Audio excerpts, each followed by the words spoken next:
Hey Vikings, it's First Chapter Friday!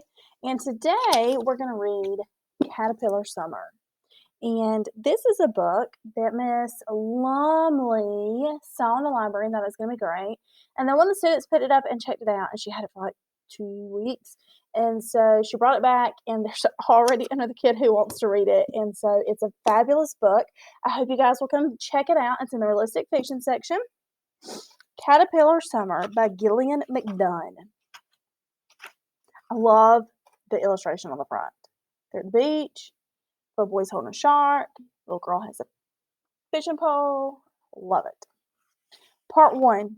End and begin.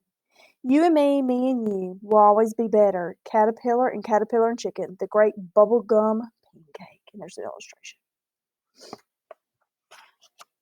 Cat always kept her brother in the back of her mind, except for the times when he was at the front of it. She might be multiplying fractions in her head while her brain quickly asked, "Did you cut the tag out of Chicken's shirt?" She might be studying plants of the tundra biome when her mind questioned whether his teacher was calling him Henry, which he hated. She might be scooping mashed potatoes on her tray when she wondered, will he be the only first grader left behind at the aquarium? On a good day, Chicken liked to wonder. On a bad day, Chicken would bolt. But no matter what, Cat loved him as wide as the Golden Gate Bridge, as deep as the sea floor, and as fierce as a shark bite. The last day of fifth grade, Cat was on alert. Usually, the last day of school was messy, noisy, and busy. The kind of day that could easily be too much for Chicken. When we get upset, he couldn't always calm himself. He got more and more tangled up until he overflowed and every feeling came rushing out. Mom called it a meltdown. But to Cat, it was tight and sharp. It was the opposite of melting. When the dismissal bell rang, Cat slid her backpack to her shoulder and hustled double time to the steps at the entrance. The sky above her was gray and low, but inside, Cat felt like sunshine. She bounced on the balls of her feet, the bounce that said, "Summer, Atlanta, and my best friend." If her heart had its way, it would have skittered out of her chest and started vacation without her. The next day, they'd fly east until they reached Atlanta.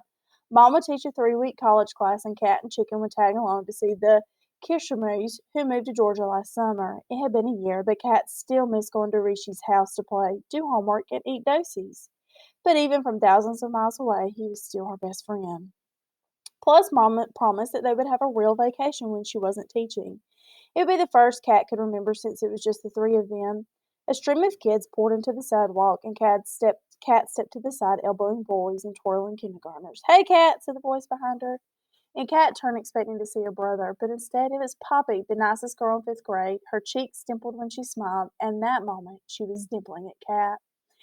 "You crushed that geometry view," said Poppy. Math is Cat's favorite, and geometry was her best. Cat liked geometry rules. They made her feel organized. "Thanks," said Cat. "You too." Poppy laughed. "I'm not sure, but thanks. A few of us are going to the toy boat. Do you want to come?" Of course Cat wanted to go. She could almost taste the mint chocolate chip, but then she thought of her brother. "I know you watch Chicken after school. You could bring him."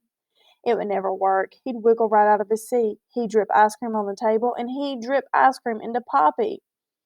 "I can't." Poppy looked disappointed, but offered Cat a smile. "See you around." She hurried to catch up with the others. Most days, Cat didn't mind watching Chicken. It wasn't his fault that he needed her in the afternoon. It wasn't Mom's fault she worked all the time. And it wasn't the Kishmans' fault they moved to Georgia for a new job for Rishi's mom. It wasn't anyone's fault. But Cat's insides didn't feel like sunshine anymore. "Caterpillar!" She turned halfway before getting caught between a squeeze and a crush. "Hi, Chicken." She patted his back until he let go. She leaned back to see him. He was the kind of kid who wore his day on his face. When the brown eyes crinkled in a good grin, she couldn't help but grinning back. Silently, he held out a clenched fist. "For you, Caterpillar." Cat stretched out her hand to receive the daily treasure. The dandelion was wilted, but she turned it gently like it was made of gold. "It's beautiful," and she tucked the flower in her pocket and studied his face. "Good day?" Chicken shrugged. Cat raised her eyebrows. The last day of school was chaotic, and Chicken didn't like being off schedule. "Are you sure? No hard times?" He frowned slightly, looking back at her. "It was loud when we cleaned our desk, but I didn't belly breathe until I felt calm." He inhaled deeply, rounding his stomach, then pushed the air out into burst. "Good job using strategies." She looked him over. Traces of frosting crusted his chin, and gray paint streaked his sweatshirt. But overall, he looked good. Cleaning a mess was easier than fixing a bad mood.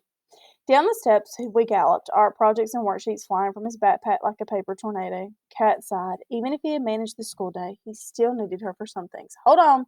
You didn't zip it up." Chicken spun, whirling more papers across the steps. All my work from the year, he announced. This is schoolwork, more like an explosion in the paper factory. She returned the pages to a backpack. And sharks don't have swim bladders. Chicken's voice squeaked with excitement, adding question marks that shouldn't be there.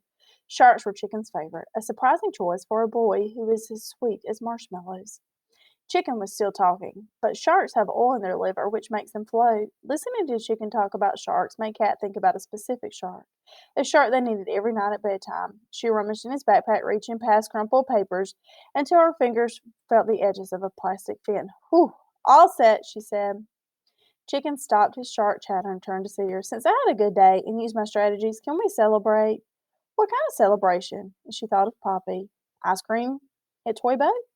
Before she could finish, Chicken was already shaking his head. I hate that place. Too many eyes watching me. Toy boat shelves were crowded with vintage antique figures and other older toys. Chicken didn't like all the faces. They're just toys, Chicken. Chicken stuck out his chin. I want Chinese buns. He loved the sesame crusted buns with sweet bean paste nested inside. Where's Mama working today? Chicken asked. Mama wrote books, taught illustrations to college students, and picked up shifts at the Russian bakery. She always said 3 jobs plus 2 kids equaled one busy life, even though she never mentioned Daddy's medical bills. Kat knew they were part of the equation, too. She's at home working on her book, said Kat. Please, can we go? I promise to stay out of the way when you pack. Deal, said Kat. Together they walked down here toward Clement Street. Kat gripped Chicken's hand when they crossed streets, and always in the back of her mind she was afraid of losing him. It had happened a few times this year, more than Cat wanted to admit. Once he left the playground swings for the turtle pond at the aquarium. He ditched the tide pools for the broadband bamboo shark. And at the grocery store, he fled the spaghetti aisle for the popsicle freezer. He was impulsively enough to be dangerous and fast enough to travel far before anyone noticed he was gone. Chicken tightrope walked the curb alongside parked cars. Guess what I did at school today? This was the game they played every day. It was what you used to play with Daddy. Did your class have a snowball fight? No, San Francisco has fog, not snow. Kat wanted to think of something even more ridiculous so she could hear the laugh again. Did you go skydiving? No way, guess again. And they reached Geary Chicken, jabbed the crosswalk. Hold my hand, we're not crossing yet. This is a big street and super busy, so hold it, okay? And Chicken frowned but held out his hand. And Cat squeezed and the light turned and they hustled across. You have one more try, Chicken reminded her. They were back on the sidewalk, but he hadn't let go. She looked at their clasped hands and Chicken's skin in between Daddy's dark skin and Mama's pale skin. Chicken's skin was a little darker, more like Daddy's. One more try, and I better make it a good one, Cat said. I think you painted sharks. How did you know? Chicken said. Lucky guess. He looked up at her like she was a genius, and she bumped into him lightly. You want to find out what happens to Chicken and Cat? Come read Caterpillar Summer. It's in the Media Center. I hope you enjoyed our first chapter Friday, and I'll see you guys again next week for our next installment.